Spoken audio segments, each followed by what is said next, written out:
In this video, we are going to see how we can traverse a binary tree.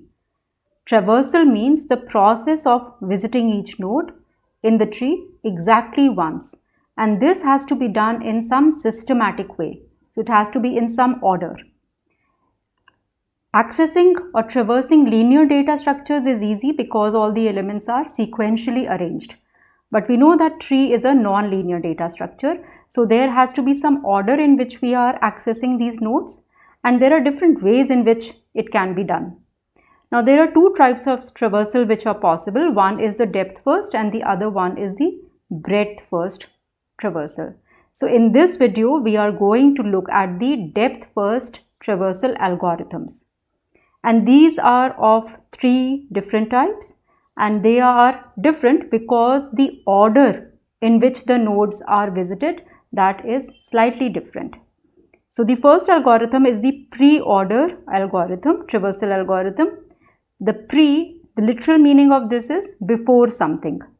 So here the root node is visited before visiting the left subtree or the right subtree. In-order traversal algorithm, in means that the root would be visited in between traversing the left and the right subtree. And post-order, post literal meaning is after something, so the root node would be visited after visiting the left subtree and the right subtree. And in all these cases you will see that the right subtree is always visited after we have visited the left subtree. So left, over here also you see that right is visited after the left. Here also you see it comes afterwards, and here also you see it comes after visiting the left subtree. So we will go and take a look in all these traversal algorithms one by one. So in the pre-order traversal, as we just said, pre means that the root node is accessed prior to accessing the nodes in the left and the right subtrees. So at each node we are going to perform these following operations recursively: visit the root node, then traverse the left subtree, and then the right subtree. So this is the root, left, and then right. So if we look at this basic binary tree over here, we first visit the root node. So we print A, we are accessing the elements, then we are visiting the left subtree. Now this is the root node of the left subtree. So again we are going to print the root, then we are going to the left of this side, but this is an empty left subtree, so we will return back to the root node. Go to the right, again it is empty right subtree, return back to the root node.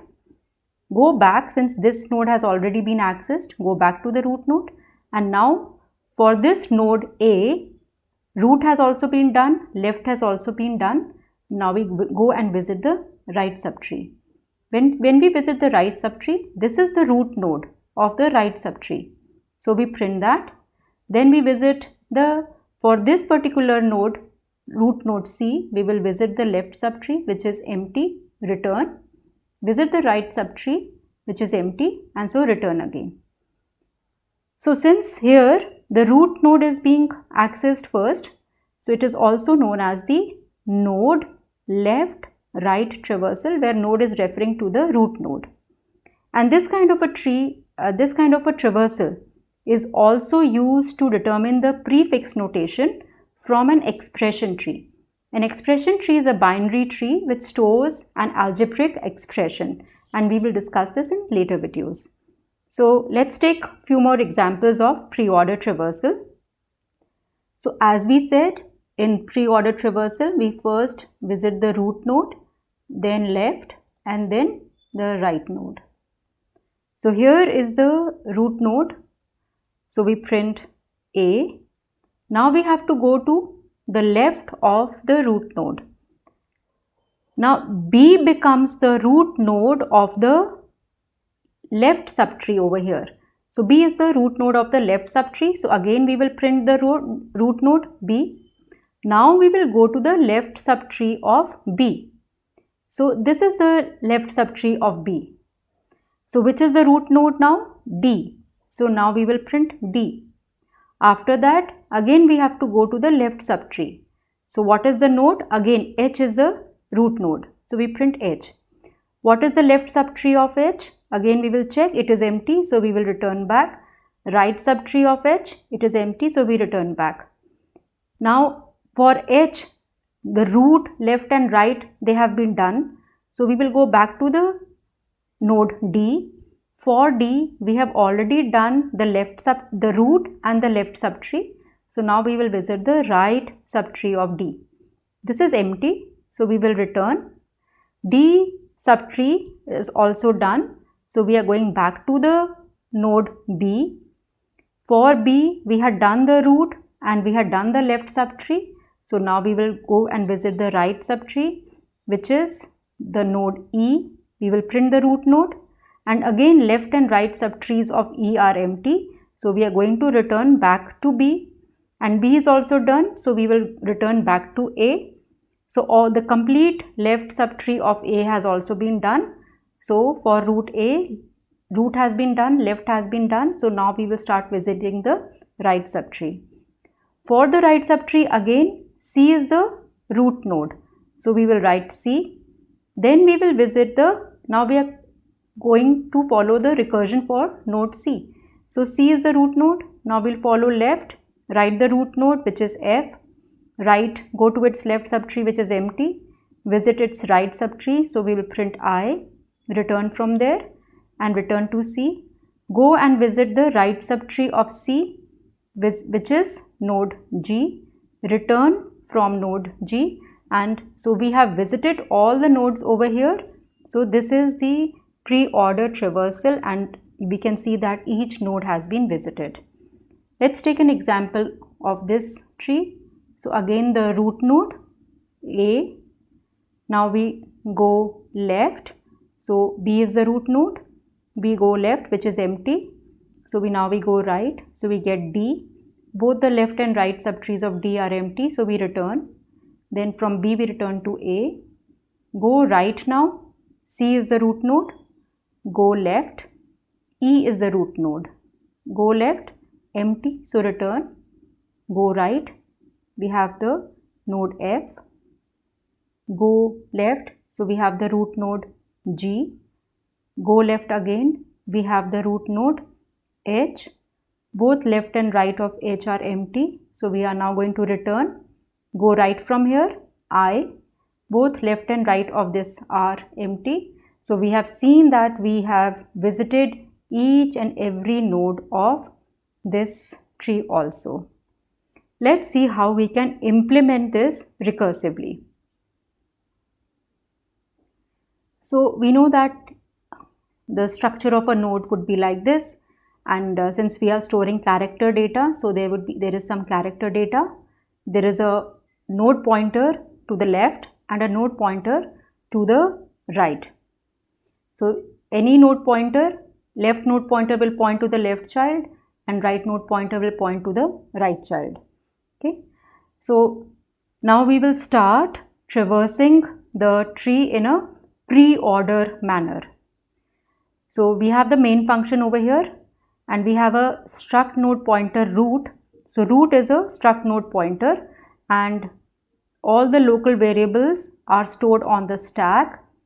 So we have the root variable over here, which is a node pointer. And now we are going to pass this node pointer into the function, which will traverse the elements. So at any given point of time in any tree, we are aware of the root pointer. So we can pass that root pointer to the function.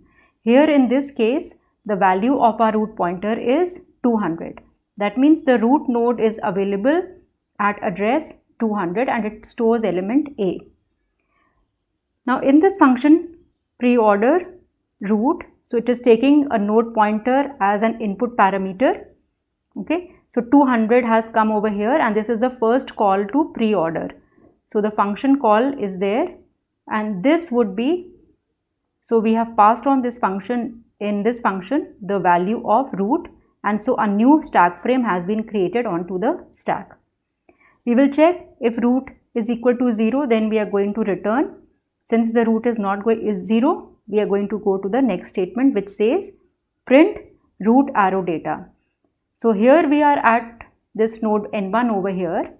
So this is running for n1 and we will print the data over here. So we will print A, and now we will go to this statement S3 over here.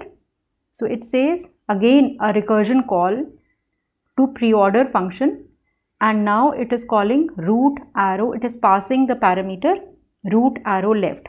So it is actually passing the address of its left child. So where is it leaving? So right now we are at S3.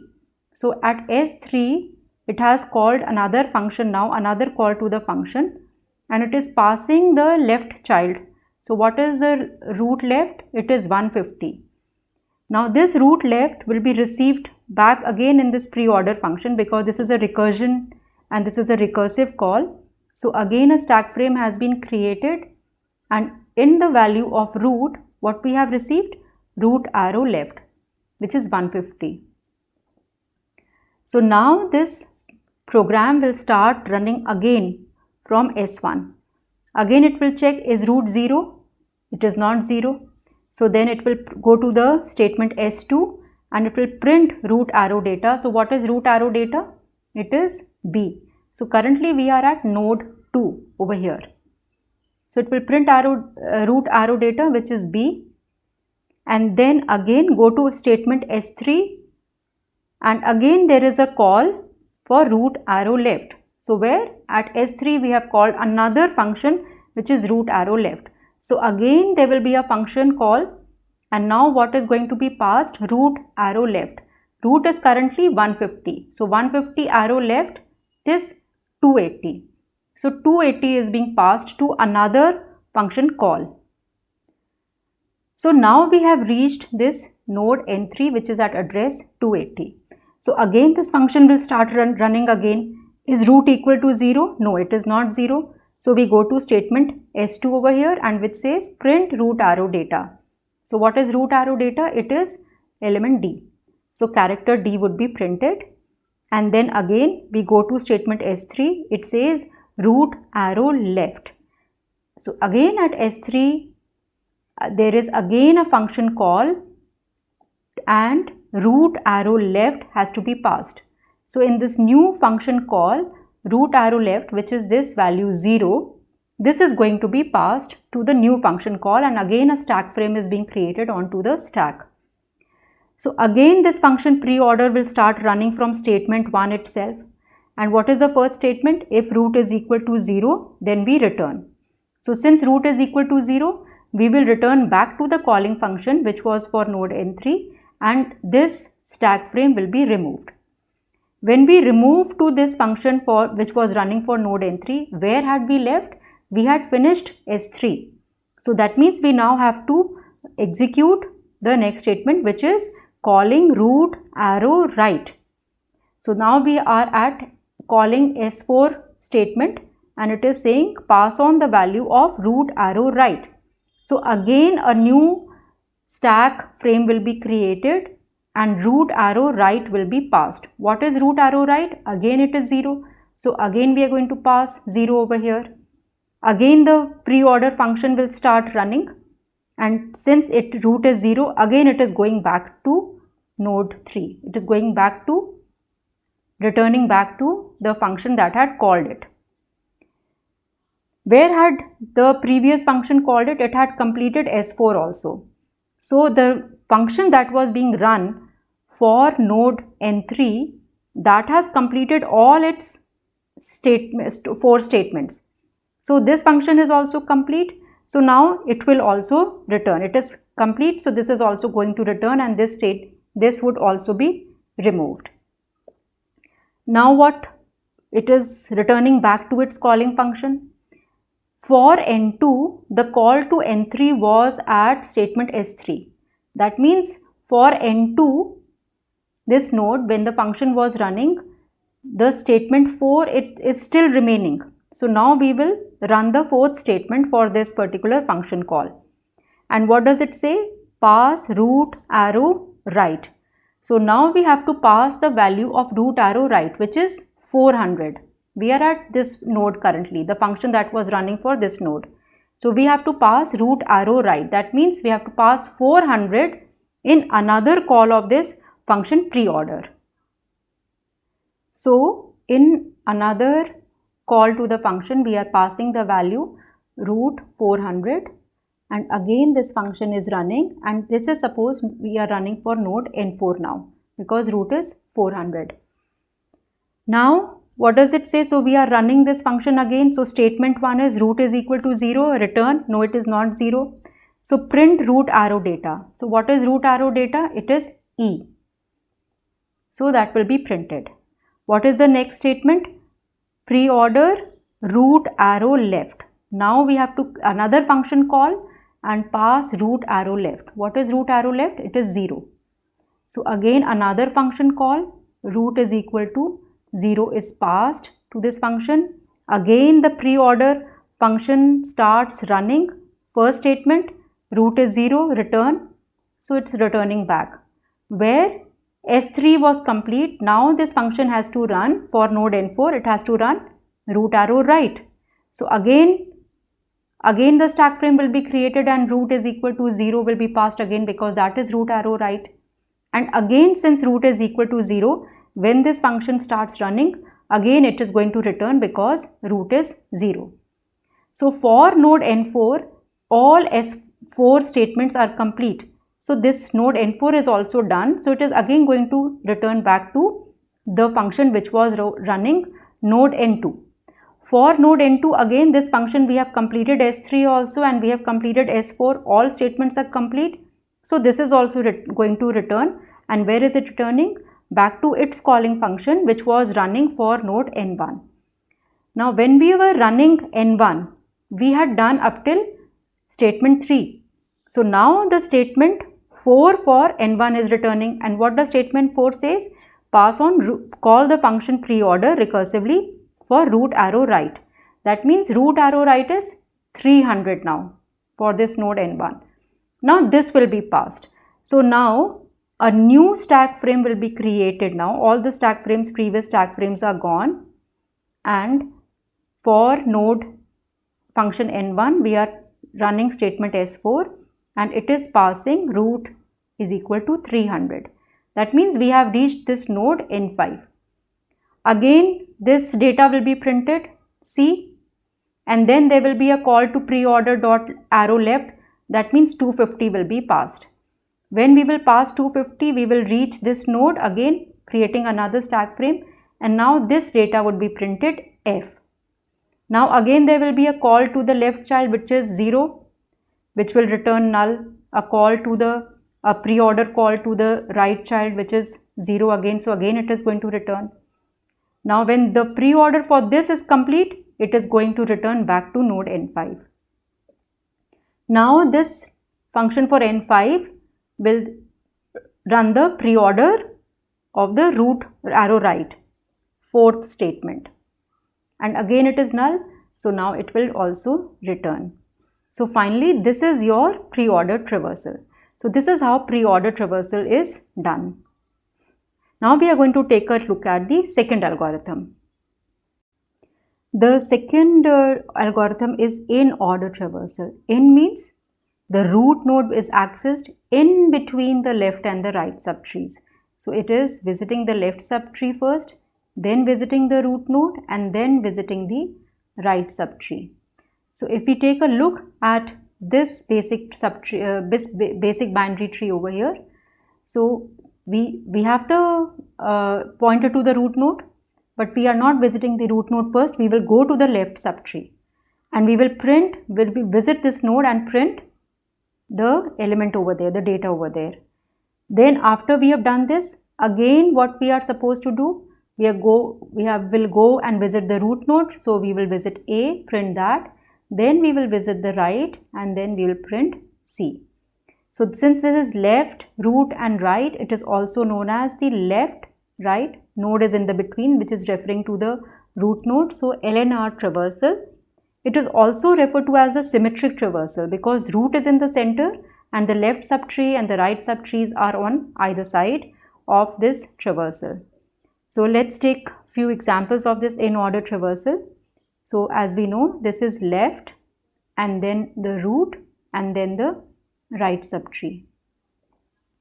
So we start from the root node, but we have to visit the left subtree first. That means we have to go this side and visit the left subtree. When we come to node B, again this is the root node for another left subtree and a right subtree, but we visit the left subtree first, so we reach node D. On reaching node D, again we have to go to the left subtree first. We have reached node H. On reaching H, we have to visit the left subtree again, which is empty, so we come back. Then visit the root node, which is H. Go to the right subtree, which is empty, come back. We have done H, so we go back. We have done the left subtree of D, so we now visit the node D. Go to the right subtree of D, empty, return. We have done D, so we return back to B. We have done the left subtree of B now, so we visit the root node B. Go to the right subtree, which is E. For this node, go to the left subtree, empty, come back. Go to the right subtree, empty, come back. But in between we have visiting the root node also, so E. We have done E, so we go back to B. We are done completely with this left subtree and the right subtree of B, so we go back to A. We have done the left subtree of root node A, so we will print the root node A. Now we start visiting the right subtree of A. Reach node C. C is the root node, and so we will go left. For F, again we will go left. It is empty, return back, print the root node F, go right, we reach I, go left, empty, return, print the root node I, go to the right, empty, so return. Now we are done with I, so we go back to F, we are done with F, we go back to C, so C is the root node, so we will print C. Then we will go to the right subtree of C, we reach node G, its left and right subtree both are empty, so we simply just have to print the root node. And this is what is the in-order traversal. Let's take the example for this one. Let's take this example. Again, this is the root node, so we first have to visit the left subtree, we reach node B, left subtree is empty, so we write the root node. Then we visit the right subtree, it is D. For this, both the left and this is a leaf node, so we just try print the root node D. Then we go back here, then from B we go back, left subtree of A is done, so we print the root node over here. Now we are going to the right subtree. When we reach this node, we have to go left, so we are reaching this node, left subtree is empty. So now we will print the root node, which is E. Okay. And now we go to the right subtree of E. This is the node. We have to go left first. So we reach here. We have to go left first. So here, empty left subtree. So print the root node. Go back. Print the root node G. Go right. I. Go back. And go back over here, left subtree of F is done. So if left subtree of F is done, we will now print the root node F. Right subtree is empty, so not required. And we go back again over here, and from E was already done, so we go back to the root node, which was C. We print the root node C because C was the root node of this complete left subtree, and from here we return back to the root node which was already visited. So this is the in-order traversal for this particular tree. As we have seen earlier for the pre-order traversal also, again we have the node structure, and from the main function we are going to call this function root, and we are going to in-order function, and we are going to pass the root pointer as an input parameter to this function in-order. So this is a struct node pointer again, and we have seen how this will work recursively. First, since in-order is left, then we visit the root node and then do the right subtree. So we will recursively call in-order root, arrow left. We will call the left subtree. Then we are going to visit the root node, and then finally we are going to visit the right subtree. We have done this for the pre-order traversal, and you can figure out the same thing in the same manner. This in-order traversal will also be done. Now let's take a look at the third kind of traversal, which is the post-order traversal. Post means the root node is accessed after the left and the right subtrees. So if this is the tree, so we will first visit the left subtree B, again go left and right. We have written B because both the left and right subtrees of B were empty. Now we are going to go back, but now we have to go and visit the right subtree. So we will write C. So left and right both are done, and now we will print the root node. So it is also known as the LRN traversal because left, right, and then the root node. And this is used to extract the postfix notation from the expression tree. So let's take a look at the post-order traversal example. Post-order is left, right, and then the root node. So we start from here. We have to go left first. So we go left. Again from B we have to go left. Again from D we have to go left. For H also we have to go left and right, but both the subtrees are empty. So we print the root node, which is H. Go back, check the right subtree, which is empty. So then print the root node. Go back, check the right tree, which is E, and go back, print the root node B. Go back. We have finished the left subtree of A. So now we have to do the right subtree of A. So we have reached C. So we go to left, which is this node F. We go its left, empty. So do its right first. So I, go back, do the root node F, go back.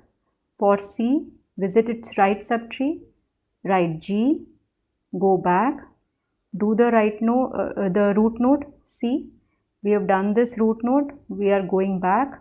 So we have done the right subtree of the root node A also. So then just write A. So this is going to give us the post-order traversal. Let's go this way. The root node, go left, we reach B, go left, nothing, go right, so it's D, go back, do the root node. So every time we have to do left, right, and root. So we do the root node B, go back. We have done the left subtree of A. Now we are going to do the right subtree of A. So go to this node, C, go left. So we are getting E, print its left node, it is nothing. So now we go to the right subtree of E. What is the right subtree of E? We reach node F. So we have to go left. We reach node G. We have to go H left again. So we get, this is empty left and right subtrees. So print the root node, go back, check the right subtree of G, print I, go back, print the root node G, go back, go to the right subtree of F, which is empty. So return, print the root node F. Then go back again, right subtree of E is also done. So print the root node E. E is done, so go back to C and now go to the right subtree of C, which is empty. So go back to the root node, which is C. After doing C, we go back to the root node, and now we have done the left subtree also of A and the right subtree also of A. So we print the root node A. So this is the post-order traversal for this tree. Again, we can see the node structure is the same. From the main function, we have the root pointer, and we will pass this root pointer in calling this post-order function. We have passed this node pointer, and first we are going to traverse the left subtree recursively. Then we are going to traverse the right subtree, and then finally we are going to access the root node. So this is how this is. We have done this earlier, and you can check how this will work using the stack and how each stack frame will be created for each recursive call. What will be the time complexity of this traversals? So if this is a tree and there are total n number of nodes over here, so one node is for the root node, and suppose m number of nodes are on one side of the tree. So how many nodes will be there on the other side? N minus the root node and minus the nodes on one side. So n minus 1 minus m. So the recurrence relation would be Tm, that means the time taken to visit these m nodes over here, then time taken to visit these nodes over here on this side, plus some constant time which will be required for other statements in the program. What can be the worst case of this traversal? It could be a skewed tree. Either it is left skewed or it could be a right skewed tree. This can be the worst case. So in this case, one subtree would be empty. So either the left subtree would be empty or the right subtree would be empty. So m is 0. That means T0 plus, since m is 0, so 2Tn minus 1 plus C. So if we solve this recurrence relation by substitution, so you can check my earlier videos on how, when we have done the analysis of algorithms, how we do it using recurrence relations. So by substitution, so for Tn minus 1, again it becomes T0 plus Tn minus 2 plus C, and for Tn minus 2 we can write T0 plus Tn minus 3 plus C. So if we generalize this, it becomes Tn is equal to Tn minus 0 T0 plus T1 and plus n minus 1 C. And this is the final thing that we will be getting. Tn is equal to n T times 0 plus n times C. Now if the time taken to traverse an empty tree is d, so the traversing the empty tree, checking it out would also take some time, some constant time, and suppose if it is d, that means this T0 is d. So the final thing that we would have is Tn is equal to n into C plus d. So we can say that in the worst case, the time that would be taken would be order of n. So this is the worst case time complexity of the traversal algorithms.